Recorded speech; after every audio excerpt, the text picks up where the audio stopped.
हमारे सभी दर्शकों को सादर प्रणाम। जय श्री कृष्ण। आज मैं आपको मंगल दोष की नई जानकारी देने वाला हूं और आज की जानकारी आपके लिए बहुत ही महत्वपूर्ण हो सकती है। मंगल नीच का है तब व्यक्ति मांगलिक होगा कि नहीं। मान लीजिए आपकी लड़की है, उसके लिए मिलान आया लड़के का और लड़के की कुंडली में मंगल नीच राशि अर्थात 4 नंबर अंक, मंगल यदि कुंडली में 4 नंबर अंक पर बैठा हो, कर्क राशि पर बैठा हो, तो वह मंगल नीच का कहलाता है। ऐसा सभी जानते हैं, लेकिन जिन्हें जानकारी नहीं है वे भी इस वीडियो के माध्यम से समझ सकते हैं कि मंगल यदि कुंडली में 4 नंबर अंक पर बैठा हुआ है तो व्यक्ति नीच के मंगल से ग्रसित कहलाता है। ऐसा लोगों का मानना है, लेकिन हमारे ज्योतिष शास्त्र में स्पष्ट लिखा है कि यदि मंगल नीच अर्थात कर्क राशि पर हो तो ऐसा व्यक्ति मांगलिक नहीं कहलाता है। तो आज केवल मांगलिक पर ही चर्चा होगी। आप यहाँ पर कुंडली देखें। इस कुंडली में आप यह देखें कि लग्न में, चौथे भाव में, चतुर्थ भाव में, सप्तम भाव में अर्थात 7वें भाव में, अष्टम भाव अर्थात 8वें भाव में, 12वां भाव अर्थात द्वादश भाव में यदि मंगल 4 नंबर राशि पर, कर्क राशि पर बैठा हुआ है तो इसे नीच का मंगल कहते हैं। और जब भी आपके सामने ऐसी कुंडली आती है तो आप यह मानकर चलते हैं, चाहे लड़का हो चाहे लड़की, किसी की भी कुंडली आपके सामने आती है और मंगल इन भावों में लग्न, चतुर्थ, सप्तम, अष्टम और 12वें भाव में कहीं पर भी यदि 4 नंबर राशि पर बैठा हुआ है, कर्क राशि पर बैठा हुआ, तो आप इसे बहुत ही बुरा मानते हैं। तो जबकि हमारा शास्त्र तो यह कह रहा है कि कर्क का मंगल हो, नीच का मंगल हो तो मांगलिक दोष समाप्त हो जाता है, मंगल दोष लगता ही नहीं है। और आप इसे बहुत बुरा मानकर अनेक ऐसे रिश्ते आते हैं, उन्हें छोड़ देते हैं। और आपके सामने अच्छा ऑप्शन होते हुए भी आपको पता है इसका मंगल नीच का है, लेकिन वह व्यक्ति, वह लड़का या लड़की काबिल भी है, अच्छी नौकरी भी कर रहे हैं, उनकी शिक्षा भी अच्छी है, उनका परिवार भी अच्छा है, लेकिन केवल मात्र कुंडली के इस 4 नंबर वाले मंगल को देखकर आप इस रिश्ते को छोड़ देते हैं। तो यहाँ हम सबसे बड़ी गलती कर बैठते हैं। सबसे पहली बात तो यह समझें कि यदि मंगल लग्न में, जो कुंडली है उसमें लग्न में मंगल 4 नंबर अंक पर बैठा हुआ है, ऐसी स्थिति में कर्क लग्न होगा, लग्न में मंगल 4 नंबर अंक पर बैठा हुआ है, तो यह मंगल की बहुत ही अच्छी स्थिति होती है, क्योंकि ऐसी स्थिति में मंगल अपनी मूल त्रिकोण राशि से लग्न में बैठा हुआ, मूल त्रिकोण राशि मंगल की मेष राशि होती है और कर्क लग्न में मेष राशि 10वें भाव में होती है, वृश्चिक राशि मंगल की दूसरी राशि 5वें भाव में होती है।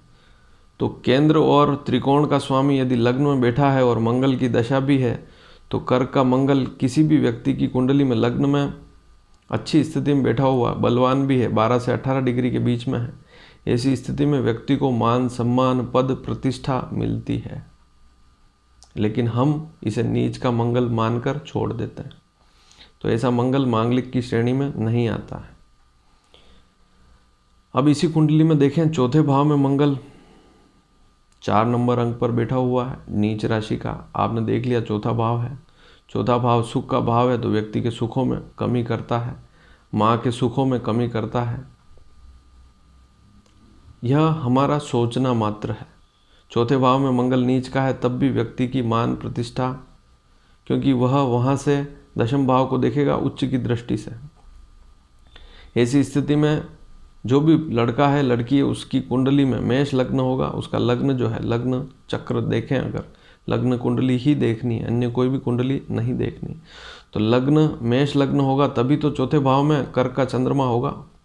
जहाँ पर लग्न है, पहला भाव है, वहाँ पर 1 का अंक होगा, तभी तो चौथे भाव में मंगल नीच का होगा। और ऐसी स्थिति में व्यक्ति तो बहुत अच्छी स्थिति में है, लेकिन आप ऐसे रिश्ते को छोड़ देते हैं, तो यहाँ पर भी हमारे से रिश्ता छूट जाता है, अच्छा रिश्ता आपके सामने आता है, छोड़ देते हैं। ये मंगल बुरा नहीं है, ऐसी स्थिति में लग्न का स्वामी मंगल चौथे भाव में बैठा हुआ अच्छी स्थिति रहती है। तो ऐसे मिलान को नहीं छोड़ना चाहिए। यदि मंगल की दशा भी है तो और अच्छी बात है। यदि कुंडली में चंद्रमा की स्थिति अच्छी है तो सबसे उत्तम बात है, क्योंकि ऐसी स्थिति में मंगल का जो नीचत्व है वह भी भंग हो जाता है। मान लीजिए ऐसी कुंडली में चंद्रमा यदि दूसरे भाव में बैठा हुआ है, तब क्या होगा? उच्च का होगा। तो चौथे भाव में जो मंगल नीच की स्थिति में, उसकी स्थिति नीच की ना होकर शुभ हो जाएगी। चंद्रमा यदि अच्छा है, शुक्ल पक्ष का है, अच्छी स्थिति में है, तो नीच का मंगल कुंडली में कहीं पर भी बैठा हो अच्छी स्थिति होती है।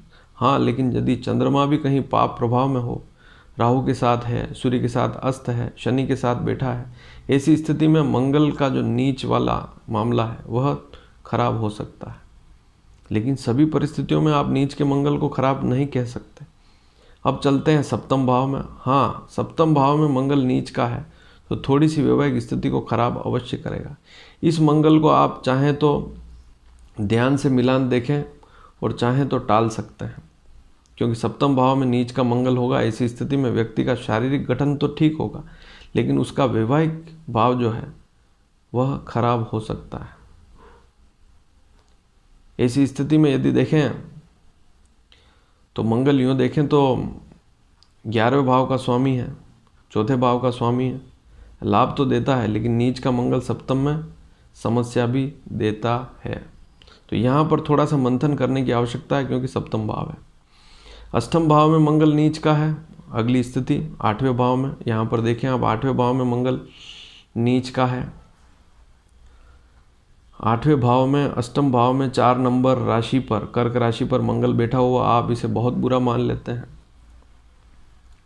लेकिन यहाँ देखें तो धनु लग्न की कुंडली बनती है, और धनु लग्न की कुंडली में मंगल पंचम भाव का स्वामी होता है। हाँ, मंगल कमजोर है तो कहीं कहीं देखा है कि संतान संबंधी मामलों में समस्याएं होती है। यदि महिला की कुंडली है और अष्टम भाव में मंगल नीच का है तो उसके स्वास्थ्य में यदि गिरावट है, आप यदि उस लड़की को देख रहे हैं, उसका शारीरिक गठन भी अच्छा नहीं है, शरीर से बहुत ज़्यादा कमज़ोर है, तो सोचनीय बात है।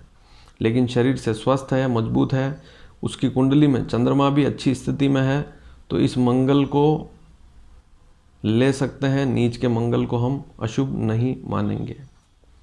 और अंतिम स्थिति मंगल 12वें भाव में यदि नीच का बैठा हुआ 4 नंबर अंक पर, 12वें भाव में, कुंडली का 12वां भाव व्यय स्थान में बैठा हुआ है, ऐसी स्थिति में क्या हो सकता है? ऐसी स्थिति में यह हो सकता है कि व्यर्थ के खर्चे हो सकते हैं, व्यर्थ की दौड़ भाग हो सकती है। लेकिन वैवाहिक स्थिति में कहेंगे कि ज़्यादा बुरी स्थिति यहाँ पर 12वें भाव में मंगल नीच का है तब भी नहीं होगी, क्योंकि लग्न सिंह लग्न होगा।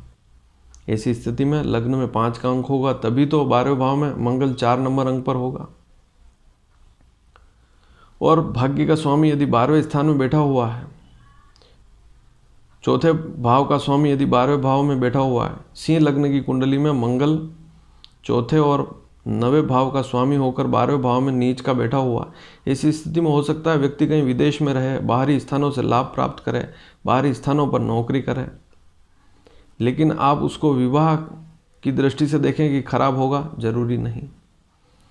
तो नीच के मंगल को लग्न, चतुर्थ, सप्तम, अष्टम और 12वें भाव में, विशेषकर सप्तम भाव में ही थोड़ा सा ध्यान लगाना है।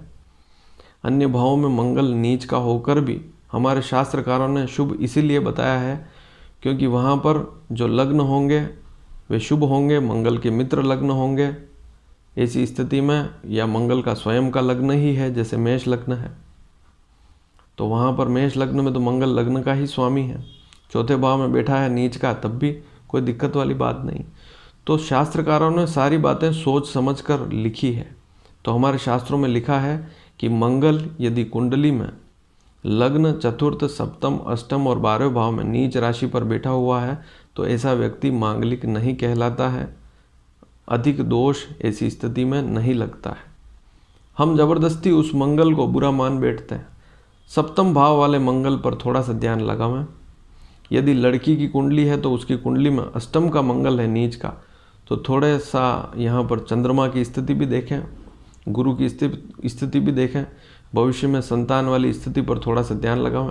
यदि गुरु चंद्रमा अच्छी स्थिति में है, मंगल पर शुभ प्रभाव है, तो इस मिलान को भी ले सकते हैं, खराब स्थिति नहीं है।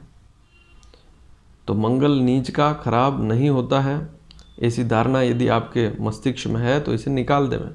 और लग्न में, चतुर्थ में, सप्तम में, अष्टम में और 12वें भाव में नीच का मंगल सभी स्थितियों में, सभी परिस्थितियों में खराब नहीं होता है, क्योंकि ज्योतिष शास्त्र का नियम है कि किसी भी राशि पर कोई ग्रह नीच का बैठा हुआ है, लेकिन उस राशि का स्वामी, कहने का तात्पर्य यदि मंगल कर्क राशि पर नीच का है तो चंद्रमा की स्थिति भी अवश्य देखें। चंद्रमा कुंडली में बहुत अच्छी स्थिति में, शुभ स्थिति में है। शुक्ल पक्ष की सप्तमी से लेकर कृष्ण पक्ष की सप्तमी तक का जन्म है व्यक्ति का, जिसकी कुंडली है, तो वहाँ पर चंद्रमा वैसे भी बलवान होता है। चंद्रमा पर शनि राहु का प्रभाव नहीं है। हालांकि बहुत सी स्थितियां देखनी पड़ती है, सप्तम भाव में कोई पाप ग्रह तो नहीं, लेकिन केवल मंगल नीच का देखकर मिलान छोड़ देना ठीक नहीं। तो इस बात पर थोड़ा सा ध्यान लगावें, और ऐसे कोई मिलान आते हैं तो उसे सोच समझकर, और यदि परिवार अच्छा है तो विवाह कर सकते हैं। धन्यवाद। जय श्री कृष्ण।